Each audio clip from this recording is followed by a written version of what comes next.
తెలంగాణ కాంగ్రెస్లో ఏం జరుగుతుంది? గత కొన్ని రోజులుగా ఆ ఎమ్మెల్యే ఒకటే మాటల దాడి చేస్తున్నాడు. ఓవైపు ముఖ్యమంత్రి రేవంత్ రెడ్డి బృందం ఢిల్లీలో జంతర్ మంతర్లో ధర్నాలు, బీసీలకు రిజర్వేషన్లు కల్పించడానికి 42%లో భాగంగా వాళ్ళేమో ఢిల్లీలో ఉన్నారు. ఇక్కడ రాజగోపాల్ రెడ్డి ఏమో పదే పదే విమర్శలు గుప్పిస్తున్నాడు. మనం బీఆర్ఎస్ చేస్తే ఓ అర్థం ఉంది అనుకుందాం, బీజేపీ వేస్తే ప్రతిపక్షం కాబట్టి ముఖ్యమంత్రి రేవంత్ రెడ్డిపై చేస్తే ఓ అర్థం ఉన్నాడు.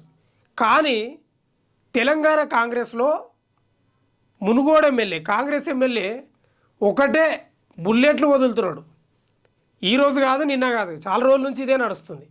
ప్రతి దానికి వ్యతిరేకిస్తున్నాడు, రేవంత్ రెడ్డిని కడిగి పారేస్తున్నాడు.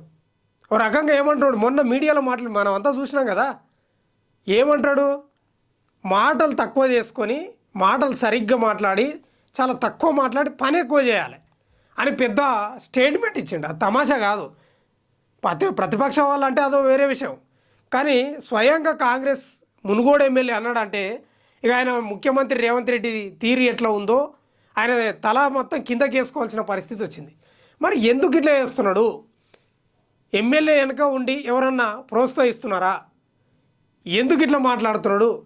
ఒకటి కాదు, రకరకాలుగా మాట్లాడుతున్నాడు. ఇష్యూ ఒకటి కాదు, రైతు బంధు చాలామందికి రాలేదని దాని గురించి మాట్లాడిండు, జర్నలిస్టులపై అనుచిత వ్యాఖ్యలు చేసిండని దాని గురించి మాట్లాడి వ్యతిరేకించండు పూర్తిగా. ప్రతిదీ మీరు ఏదైనా తీసుకోండి, ఇక పెంచేసిండు మొత్తం పూర్తి స్థాయిలో. మనం వాస్తవంగా కూడా చూసుకుంటే రాజగోపాల్ రెడ్డి గతంలోనే కాంగ్రెస్ పార్టీలో ఉండే ఎమ్మెల్యేగా బీజేపీలోకి పోయిండు, అక్కడ ఉప ఎన్నిక తెచ్చిండు. ఇప్పుడు ఏమంటున్నాడు తెలుసా రాజగోపాల్ రెడ్డి?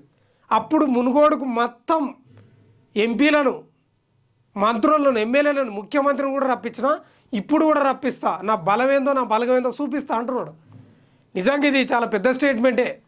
ఇక ఈ ఇష్యూపై ఏఐసిసి దగ్గరికి పోయింది రాజగోపాల్ రెడ్డి. ఇష్యూ సీరియస్ అయిందంట. ఏంది మీరు కథ, ఏం చేస్తున్నారు? పార్టీకి నష్టం, ప్రభుత్వానికి నష్టం. ప్రతిపక్షాలు విమర్శించినాయంటే అది వేరే విషయం, కానీ కాంగ్రెస్ పార్టీ ఎమ్మెల్యే విమర్శించడం ఏంది, అది ఏకంగా ముఖ్యమంత్రి రేవంత్ రెడ్డిపై చేయడం ఏంది అనేది చాలా సీరియస్ అయిందంట. మహేష్ కుమార్ గౌడ్ను కొంత గరగరమైందంట. మీనాక్షి నటరాజన్ గారు మీరేం చేస్తున్నారని ఆమె మీద గరమైందంట. క్రమశిక్షణ కమిటీ మల్లు రావిని కూడా వివరణ కోరిందట ఏఐసిసి. అంటే సెగ ఏడికి తాకిందో చూడు.